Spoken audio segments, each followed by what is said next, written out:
na o se me di jam juwada se me ba comment section me ba ho me fa kai edru comment section na me call me hu se nkofo no confuse ade no because the person talking is actually Stonebwoy in that particular ina kono nipa na okasa ne yo no but people are confusing is as nipa na okasa ne mom ye last mid boy ne there be it was touch our account na say Stonebwoy na na kasa you know it's like one tia say one who dey measure no the person talking in that space no was Stonebwoy but agenda for no so say last mid boy no login or coin na boy bye so don't get it twisted say last mid boy in the joining and no kasa ye Stonebwoy it's a boy as I don't know can or more can asem so the tools na nya we ni bra bia de beba abonten aba be chire mu no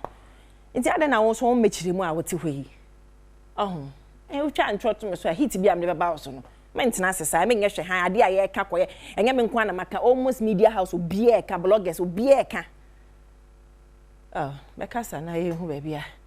ye begina because say pa de nyoma meche wugina bia wa hini o Sandra wugina bia wa hini o se woni mi Yesu a minim Yesu ntimi ni gina bia ye ntoa ensem no